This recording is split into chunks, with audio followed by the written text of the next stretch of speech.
Hello, yes, it's Maddox and Dwight, and we're here for another episode of For the Love of Creatives. We're the Connections and Community guys, and today we have a featured guest, Renuka. Welcome, Renuka. Welcome. Thank you guys. Thank you for having me. So please tell us how to pronounce that last name. I didn't want to butcher it. It's Rajagopalan. So the J is pretty heavy. So it's Rajagopalan. That's not hard at all once I know how to do it. That's a lovely name. Thank you. Thank you. Well, tell us a little bit about yourself. Yeah. So my name is Renuka Rajagopalan. I am based here in Plano, Texas. I've been in the United States since 2005. I actually came here to do my master's at Chicago, like DePaul University. I don't know if you guys have heard DePaul. So I came here to do my master's. That's how I came to the United States. And I've been here since. And I've been in Texas since 2010. Yeah, it's been quite a ride. And Oh, you've been I here am long enough to really qualify as a Texan now. Texan pretty soon, I guess. Yes. Have you picked up any of the jargon? Y'all. There you go. Did I Yay. pass? I love it. Oh gosh, yeah, I love it here. I mean, the weather pretty much feels like I'm in India all the time. So it's hot and humid and It is this yeah, time of year for sure. it is. It is. Yeah, I mean, I am a dancer myself.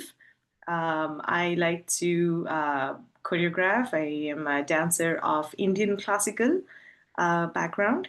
It is this form is called as Bharatanatyam, which is a very ancient dance form from southern part of India, specifically from a region called as Tamil Nadu. And it's rooted like centuries ago when this was being, danced in, like people called as devdasis. And they were these courtesans who used to dance for the kings and the royals. So it's dated back then. And it's taken different shapes and forms and molded, and it's being interpreted in different ways now. So it's actually pretty cool, to have learned this art form for more than 25 years now. Um, and I actively practice it still. But I take on my own exploration right now. So what I do is I actually try to find parallels between contemporary movements and my Indian classical dance form. So, and I form my own movement style. And I like to actually explore Western classical music with Indian classical dance. That's my thing. Uh, and it's actually quite fascinating. And I've been doing, some latest productions on like the Four Seasons Vivaldi, Oh, and Bach's music and stuff. So that's my thing. I like to explore new movements, new styles. I love dancing with my friends who are pretty much like-minded people like me, and just have a small community. And do you perform from time to time, or do you have, I'm not perform, I guess, yeah, performances where you've choreographed and there are others doing the dancing? Is there something we can come watch? Is my question, I Of think. course, of course, of course. You have to get out of the Dallas area and come to Plano area to see that, We though. can do that. This Yeah. is a warm invitation to you all to come to this side of town to experience some arts.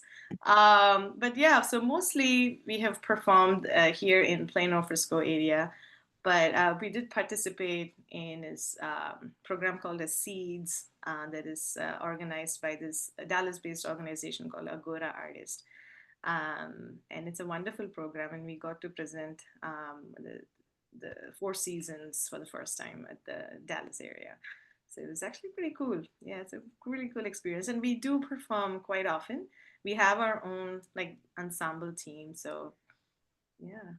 It's It fun. sounds fascinating. I can't wait to come to Plano and see it. Right, you should, you We should. we go to a lot of stuff and we're always looking for something interesting and different and unusual. And there was a time when I took in quite a few dance performances. I did a lot of Titus stuff, which Mm. brought in all kinds Oh, of beautiful. dance. Yes, I can really But see I that. haven't done that in a number of years. I kind of miss it. Yeah. So who Yeah, knows? we bring Maybe in we'll. some really cool companies from internationally for performances. I enjoy them. I enjoy them. Well, so I want to go back to the very beginning and ask, was that something that as a tiny little girl was just part of your growing up to learn that dance? Part of the culture where all the little girls did that, or was it something that you were drawn to? We just kind of want to understand how your personal process unfolded. We love to hear the origin stories. Yeah, of course. Yeah. So, so I was this like very, very motivated person when I was a little girl. So my parents were busy, busy parents, and I used to have this bicycle that I used to take it to school every day. This is back in India. And I actually came to know about a dance teacher that she was starting new classes. And I was probably like in, I want to say, like third grade or something. I went to this dance teacher's house by myself and I said, I want to sign up. I want to sign up for your classes. And she was like, where are your parents? Are you by yourself? And I'm like, yes, and I'm interested and I want to sign up. Can you sign me up? And she's like, yeah, these are the class timings. This is how you would start your classes. And, we have a new batch starting. And I was so happy and went back home and I told my parents, I just signed up for dance classes. And then they were like, you did what?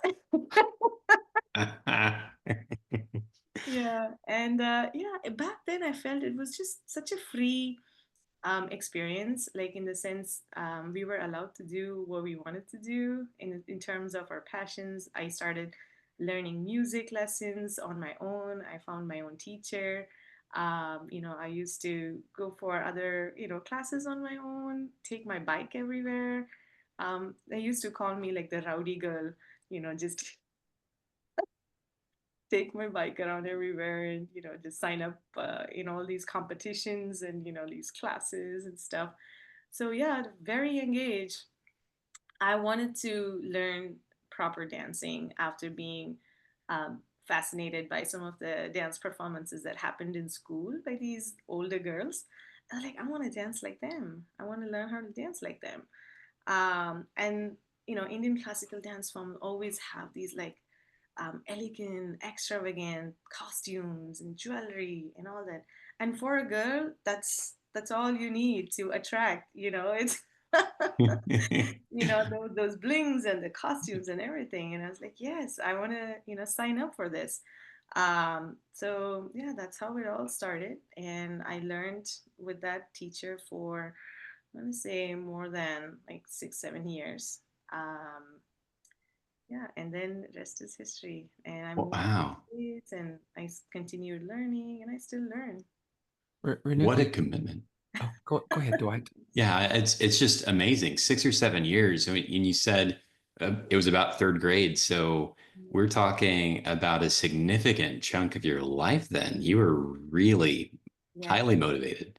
Oh yes, definitely. I mean, I was actually, my dad used to work in airlines, so his job was like a transferable job.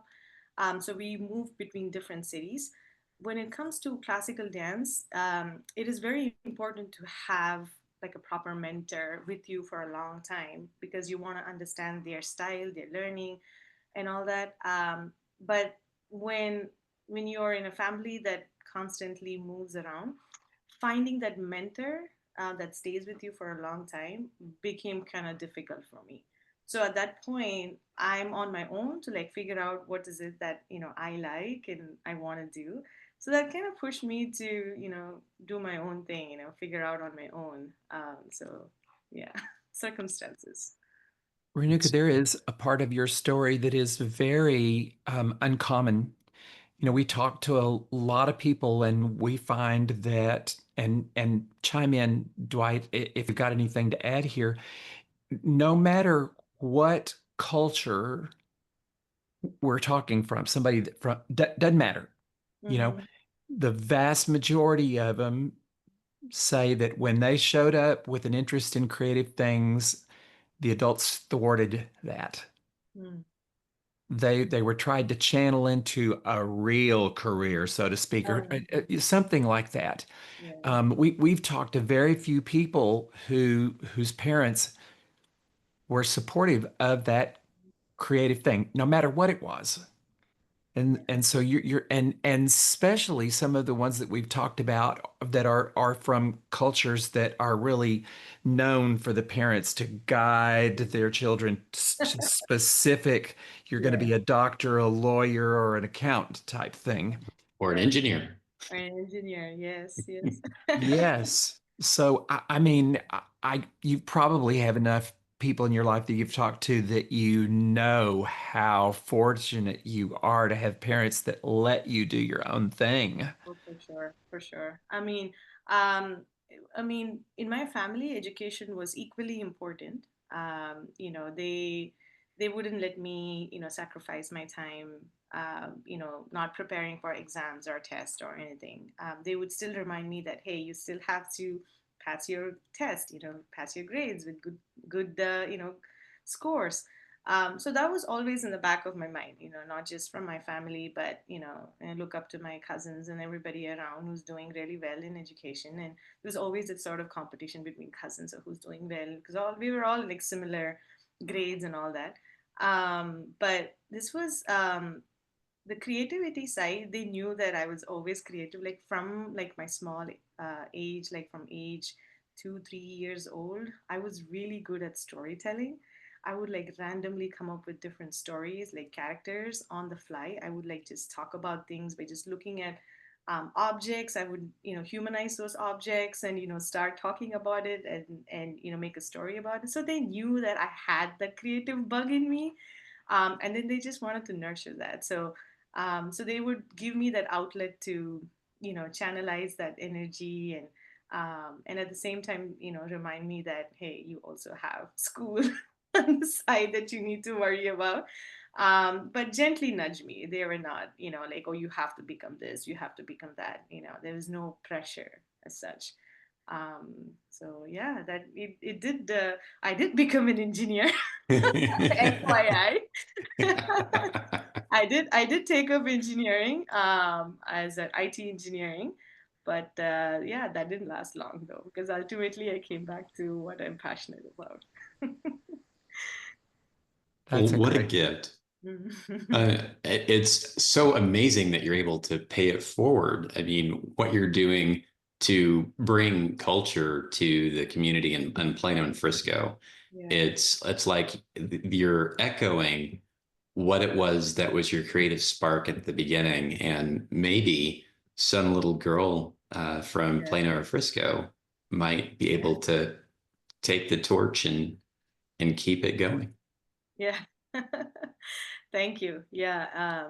So yeah, that's that sort of that spark in me always stayed.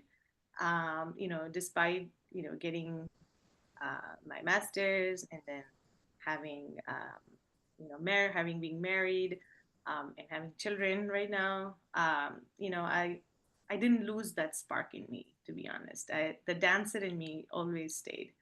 um, which when I look back at it, it's kind of nice. It's always nice to have something to fall back on, and art is something I feel that is very important for any human being to experience, to have something to fall back on. Like you having a bad day at work, you just want to relax.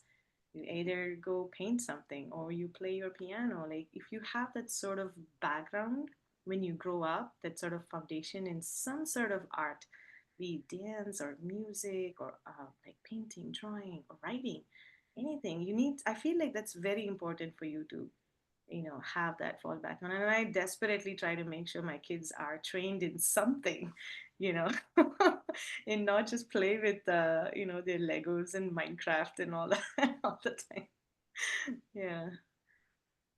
Well, tell us something about, or tell us about Garage Art Project. You told me, and while I'm right here, I will say that we had the pleasure of meeting Renuka at a Creative Mornings event probably 2 weeks ago, maybe two, three, something like that. Yeah. And it's hard to have conversations in that environment, but I know you and I eked out at least some part of a conversation. Oh, And yeah. then you and Dwight got to have a little bit more conversation. I got pulled away, but we were so delighted that we got to have that conversation, because we knew that it was something that we wanted to learn more about you and your process. And Yeah. you spoke of the garage project that day, garage art project. And so I'd love to know more about that. Where the inspiration for that came, how you got it started, anything you'd like to share, and what its purpose is. Yeah, yeah, absolutely. Love to.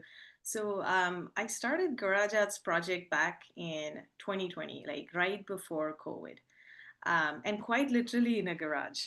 You know, it was a my garage was like a small converted space in our home, and where we first hosted events. That was like very small, intimate to a group of like 6, 5 people that we knew that we contacted and say, hey, I'm just starting something. Would you like to come participate in some workshop that we're doing? And the first thing that we did was like a yoga workshop. We had an artist that came from India who started this yoga workshop. And everybody felt like, oh man, this is quite like a tailored event. Like we really enjoyed this curated, version of like a yoga workshop for just a small, group. And then the second month, we had an Afro Cuban Latin dance with West African drumming. That was the next month music. And honestly, like, again, we had about 7 to 8 people, word of mouth. It was intimate, it was a bit messy, but it was full of life. There were kids that were enjoying the drumming, there were adults that were trying to learn the movements. And, I felt like from then on, we had COVID and stuff. We moved our programming to online, but the garage became sort of like a symbol. Like, it became a symbol of some creative possibility. You know what I mean? Like of breaking rules. And most importantly, we wanted to open doors for like connection through art. Um, yeah, I mean, inspiration, I would say, is when I first back in like 2018, I think, when I went to India for summer, I attended this dance event, and this dance event happened like in a black box kind of space. And this event hosted this artist, and the black box space didn't even have seats. You have to like sit on the floor to watch this. And there were about like 30 to 40 people in that black box space, and everybody seated on the floor, crisscross. And it was like this quiet energy in that room. And you were so like close to the artist, and when she's dancing, you can literally feel her emotions, and that's sort of like that connection, that energy connection. I feel that is missing in like big stages, and that evening kind of like transformed me a bit. uh, First of all, that artist is excellent artistry. Secondly, just that experience of being in a small space with a bunch of other people who are also experiencing something very similar to what you're experiencing. um, and I wanted to bring that to like Dallas. I wanted to bring that experience to like Dallas. And my vision was to bring arts to our neighborhood communities.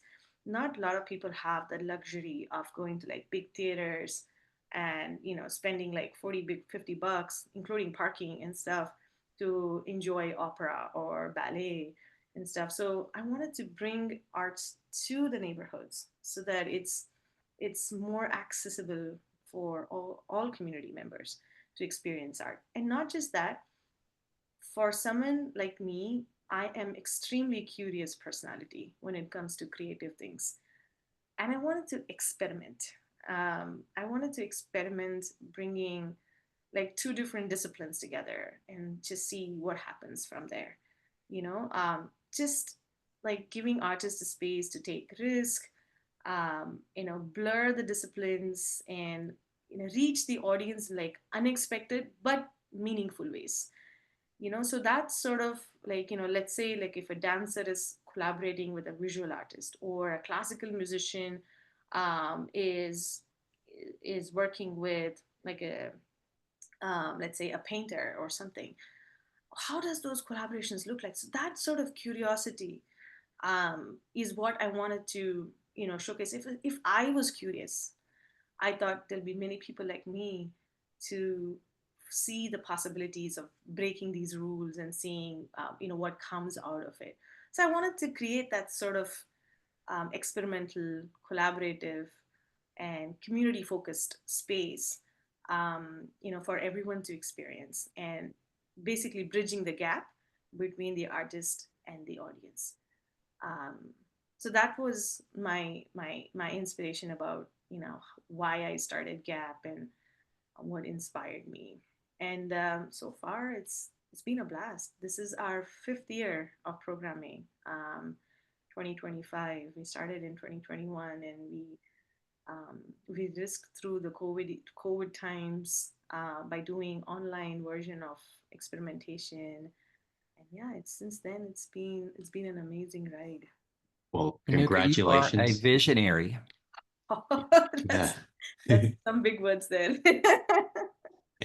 and and thank you for bringing such a gift to the community and to the world, because as you're describing the mission Yeah. of bringing arts to the people, and you hit on something that is a very important point. There's a lot of ways that people think of art as not being accessible. Mm. And so there are a lot of people that will self-select themselves away from it and think, well, that's not for me, when art really is for everyone. Yeah. And I so love the way that you are doing what you can to just put it out there and make it available. And you're not necessarily following the rules. Yeah. People are seeing it doesn't have to be a certain way.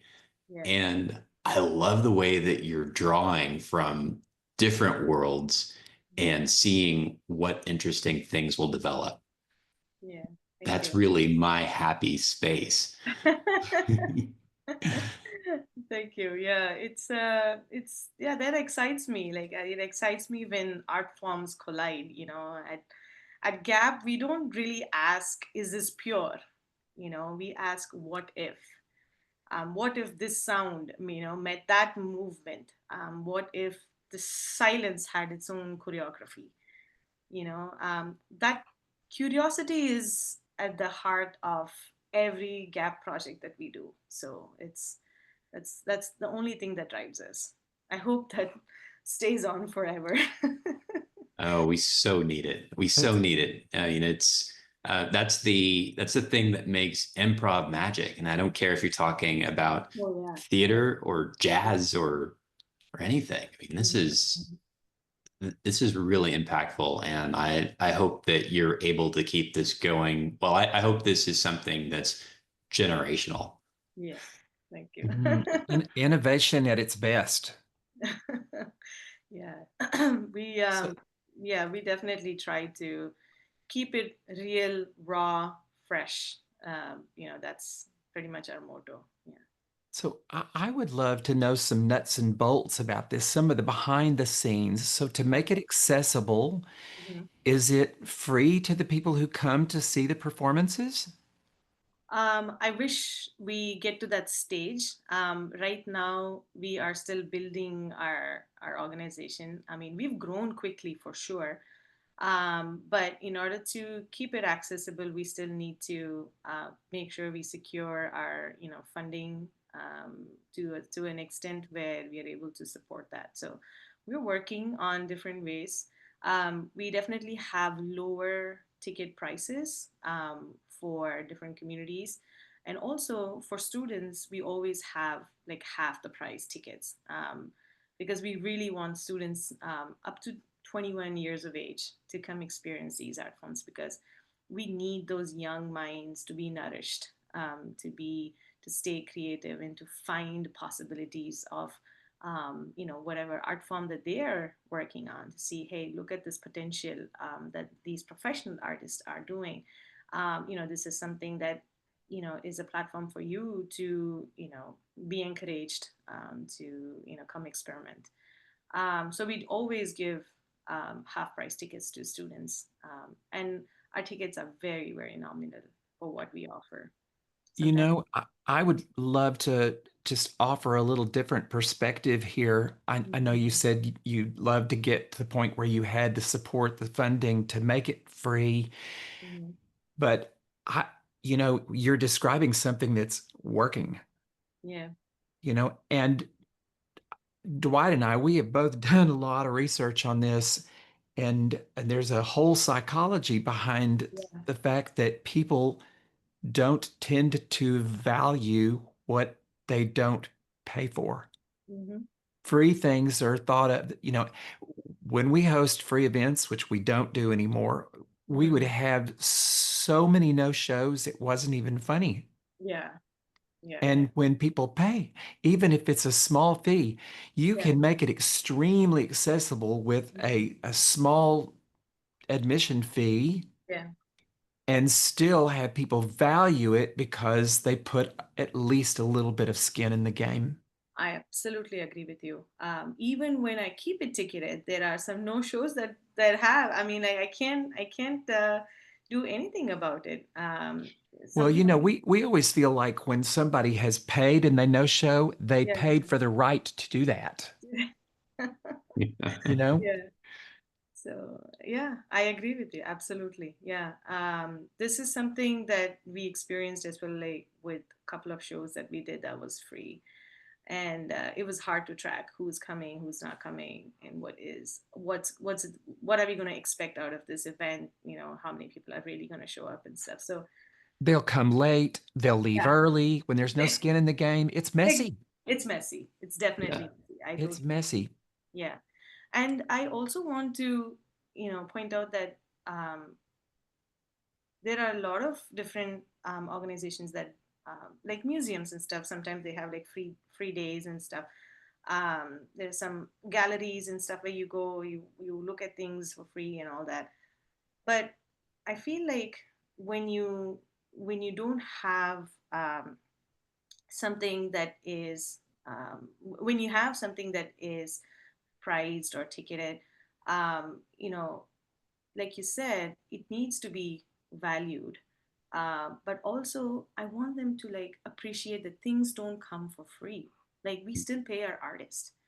We always pay whoever participates in our projects, um, and they need to understand um, how the community works, like how the art organizations work. Nothing is done for free. Everything is priced in terms of us getting a venue to do our events, getting the artist put in a lot of hours for rehearsals, for costumes, you know, their rehearsal venues, paying their group of artists. So there is a lot of economics that work behind a project that we present.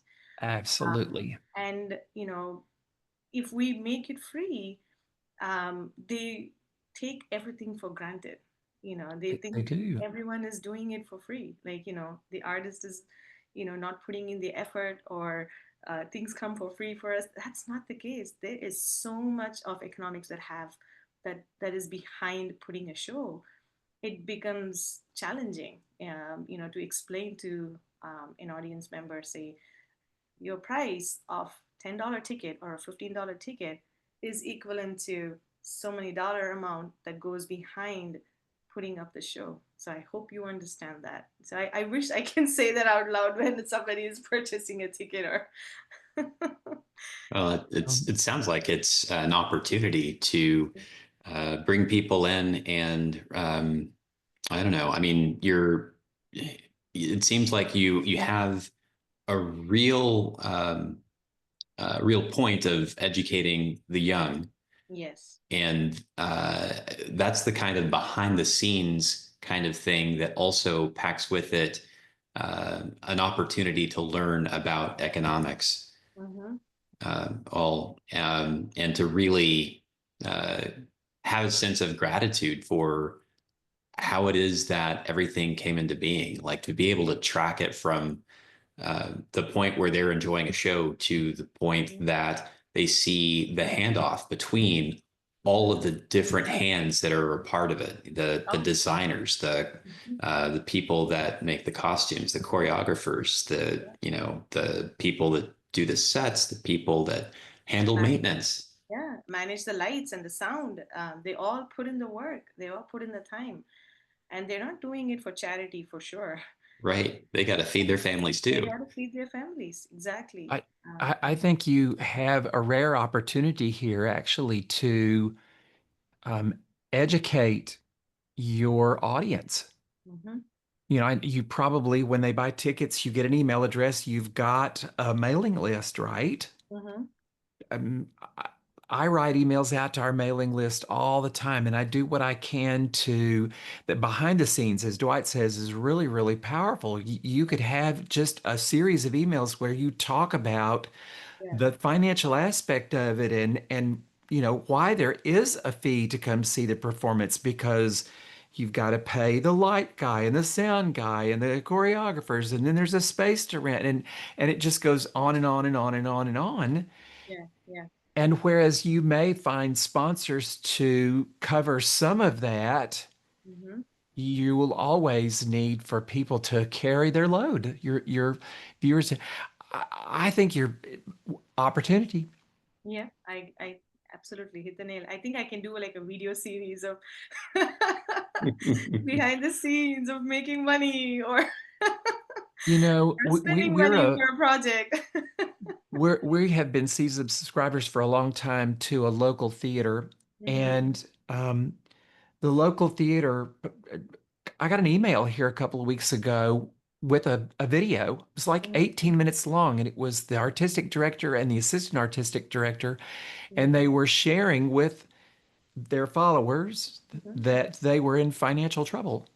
Ah. And they were asking for support. But the beauty of this video was they went into great detail about how it all works. Mm-hmm. And they talked about, people think, well, if the theater goes under, it's just going to impact the staff of the theater. He That's what said, it is. no, Yeah. it's going to impact all the actors that were Yeah. acting in the theater. It's going to impact all of the people who have been coming to the theater for so many years. Suddenly they don't have a theater to go. And they went on and it was more than I would have ever even. I've been a theater goer forever, and it was even more than I could have ever imagined when they went into detail talking about, they had these summer programs for kids that would all go away. And it really like opened, and I know it did others besides me because they've gotten an outpouring of support Yeah. when people really understood what was going on and why they needed the help. People dug into their pockets and Yeah. helped. Yeah. Yeah. It's actually pretty sad with all the funding cuts, with the NEA grants and stuff. So there's so many organizations that I know, that I'm good friends with who had the projects that was being funded by the NEA, and some of those projects were actually like half underway. Yeah. In terms of their programming, their planning, and rehearsals and all that, that they have already planned on the budget for paying those artists for their time, and ordering costumes and things like that, going on a tour and stuff. All those things took a back seat now, and they are as clueless as is everyone else as to like figure out how are we going to bridge that funding gap. It's They did that really poorly. it is. Of course, that's the way it goes, but they could have taken into consideration the obligations that people had already made and at Yes. least covered that and said, okay, after this it will be. Mhm. Um, Yeah. to leave people high and dry is just Yeah, it was very sad. And every single organization is trying to raise funds on their own, to bridge that gap. And it's really disheartening to see the support for the arts. It is Going disheartening down. because Yeah. it makes you wonder exactly what we're going to have when it's all said and Oh, done. How many are going to survive and how many aren't? yeah. Well, That's and back to the discussion of economics, it comes what we're seeing is the psychology that goes along with it. When there's a pullback in the arts, I know that there are a lot of people that they're feeling the real impact of not having those exchanges, those interactions that happen. When yeah, people don't go to the theater, yeah. then they're probably not eating dinner. And there's all of the effects that come Hmm. outside of a production itself, Hmm. and there's just that fear. People can see that the money is tight, it's not coming in, Hmm. and they may not connect those dots, but it has a chilling effect. And I know that there will be some people who will be less likely to give to the arts because they all that they know is they suddenly have less to work with. Yeah. But it's all tied together. It's all Yes. related. It's all related. Yes, absolutely. I agree with So, you. Renuka, I would like to kind of steer back, and I know you've talked about the part of the project that is about experimenting, exploring, bringing different disciplines together, different artisans together. Mhm. Let's talk about the flip side of this, because I read about it in your bio, the community aspect of it and your vision for that and how that works. And yeah, yeah. Yeah, yeah, absolutely. So my whole idea behind Garage Arts project is to have it's a very community focused events. Um, the whole idea was to bring have a space for different communities to come together to experience arts. When I'm bringing artists of different backgrounds, it's very exciting to see a diverse set of audience come to your show. I'm bringing, Native American flute player. I am bringing, someone from a Spanish heritage, come and showcase their art form. Someone who is coming from an Indian music background coming. So when they come, they bring their community to the show. But what happens is they're not just exposed to the art forms that they're already familiar with, but they are actually exposed to art forms that they're not familiar with, which is what is more exciting for me in terms of curating art shows. So I am not only providing these artists different audience, but I'm also giving audience an experience of global art forms at the same time. Um, and there's always an international element in my curation, and I show that it's where we live right now is a beautiful, diverse community, and the possibilities of bringing these artists of different backgrounds together, different experiences and genres together to create boundary pushing works in the most refreshing way is giving them a taste of international culture, and also giving them an idea of what innovative and boundary pushing works look like for them. Because when some people experience art forms, it's like pretty much in a most singular way. So when you go to a ballet show, you see ballet. When you go see an opera show, you see opera, and it's very like singular form of art experience.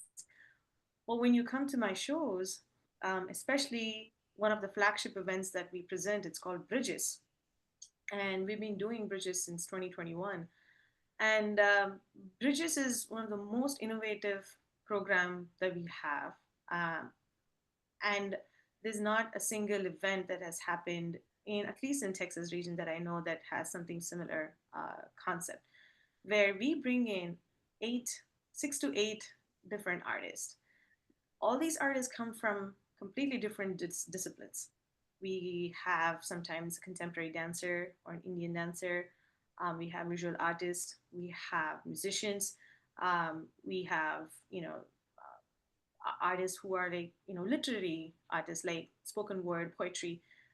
And we put all these artists in like one cohort, and we guide them. We nudge these artists to create new works based on a theme. So we offer them a theme and say this year's theme is, so last year we did a theme of soma, which is body in Greek. So we ask them to interpret what soma means to them. But imagine this: you put a group of these artists from completely different disciplines in one room, all creatives, different backgrounds, different disciplines, they don't know each other, and you put them in one room and say, hey, go create. That's not going to work. You need someone to guide them, to tell them, hey, these are the tools that you can use in order to brainstorm together. Um, are you going in the right path? Can you try a different path? What are the different possibilities you can explore in your own art form? How do you come out of your own shell to understand what someone else from an outside genre is bringing in? And how do you accept that? How do you receive that? So all that, And you facilitate all this, don't you? facilitate all this. Yeah, we have an artistic director who's been helping us for the last couple of years. Her name is Emmy. And she's We know actually, Emmy. yes, Emmy. So And Emmy Emmy is, was probably one of their very first guests on this podcast when we oh, started. Yes. so cool, so cool. And yeah, she's a very good friend of mine, and she's been helping with the creative direction of Bridges, as she's like the facilitator for these sessions with these artists. And she helps them, guides them, and say, hey, this is your idea, this is this person's idea, that's that person's idea. Let's put together and see where this is shaping, how this is shaping. And so it's sort of like a guided process where we give them that safe space for them to explore, break out of their shell. We do like some warm up exercises, icebreakers, sessions and stuff, because it's very hard, for someone to like just open up randomly in front of, like other creatives. So It is. it's I the agree. that's the funnest process in, and that's what excites us the most, like in Bridges, putting these art forms together, putting these people together. Dwight and I can really resonate with what you're saying. Dwight, say, but tell her a little bit about, what we do and the diversity that we bring into the room, because it's dual, but I'll let you do that. Oh, sure. First want to pause and say that that reference to Emmy is kind of a deep cut for listeners of our podcast. If people are just discovering your episode, they want to check out episode 2 to hear more about Emmy. Yeah. Um, but the thing that we're all about is bringing people together in a way that is authentic and genuine. And our live events are all about bringing creatives in particular. We believe everyone is creative, but bringing creatives into a space where they check their egos at the door. They make sure that the tools that they're going to work with the most in one of our facilitated events are the tools of curiosity and openness. Mhm. And they get to come and enjoy what it is to discover things about themselves and to really lean in and learn more about the people that are there and the gifts that they have. Mhm. And every time that we do one of these, it is just magic. It is something that is this healing that Nice. happens in those spaces. Very nice. Yeah. Yeah. Yeah, it's disciplines. It's every kind of creative, from dance to singing, musicians, every kind. And then when we get them into the room, you can look around. We facilitate and use circles and things, probably maybe very similar to what you do. Mm. You can look around the circle and see every, every race, every skin color represented, Every and age.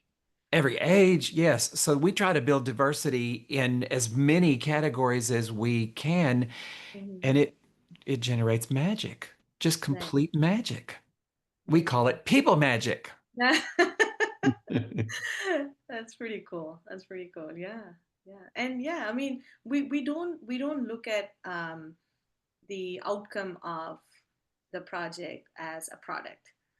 We it's because art is not a product, it's basically a relationship, right? Like it's not just about performances. It's I feel like it's about the spaces in between, the conversations, the collaborations, and the connections, that literally change people. It's cathartic for most artists that come to Bridges. It's cathartic experience for them.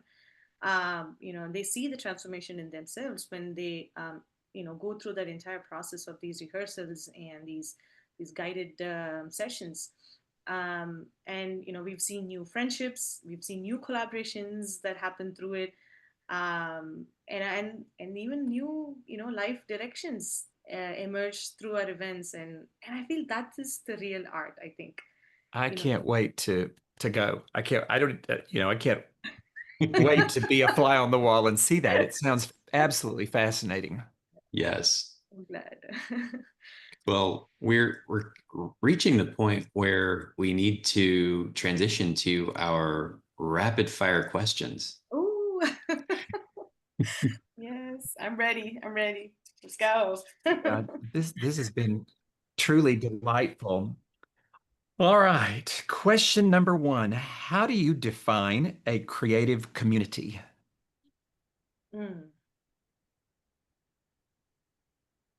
Creative community, I would say, is all about meaningful friendships that lets you bring out the energy of creative spirits in you.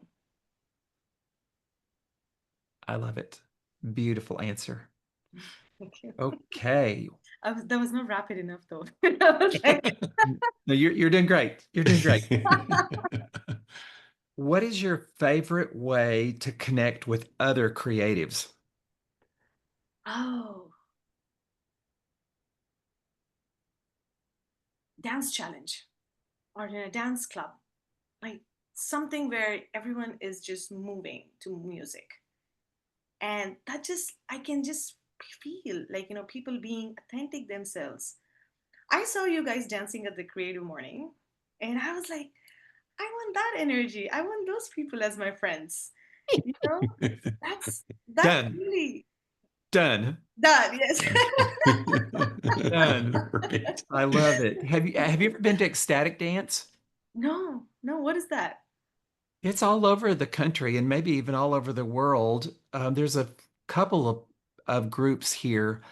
Just Google ecstatic dance near me and see what pops up on Google. If not, Ah, reach out to me Yeah. and I know somebody that leads them from time to time, but I don't think they lead them here in Dallas anymore, but she would know somebody who okay. does. I've been once, but it is just this free form of dance. People come in and there's rules, you're not allowed to talk and Yeah. you're not allowed to interfere with other people's, it's okay if somebody dances up next to you and you kind of dance together for a few minutes, but it's kind of a solo thing mostly. And Nice. and of course it really depends on who's spinning the music because some music speaks to some of us and others other music. So the time I went, the music didn't speak to me as much as I would have liked for it to, but I still had a good time. Nice. Yes, it's called ecstatic dance. I'm gonna look it up. Yeah. Final question, and Yeah. this is the biggie. This is a hard one. Maybe not. Okay. What's your biggest creative fear? Losing my curiosity. Wow. That's a valid one. That is a valid one. I don't think I'll exist if I lose that. Yeah. I Yeah, feel that. I feel yeah, that. yeah. Well, Yes. Renuka, this has been amazing. I've just enjoyed this so much, getting to know you and your process, and I can't wait to come to Plano so we gotta get on your mailing list so we know what's going on because it sounds absolutely. Fantastic. Fantastic. Yeah, I'm so glad. I'm so glad. Yeah, I'm so glad this happened. Thank you for inviting me to this space. And I think this is a very I would say it's a very beautiful spiritual place when you talk about creativity and art. And there is just so much of authentic, raw discussions that happens here. And I hope you guys keep it alive and wishing you guys more and more um, creative, thoughtful discussions, in the Thank you. future. Yes. Thank you. Thank you, Renuka. That means a lot. Yes. It is definitely a passion and a labor of love. It truly shows. It truly shows.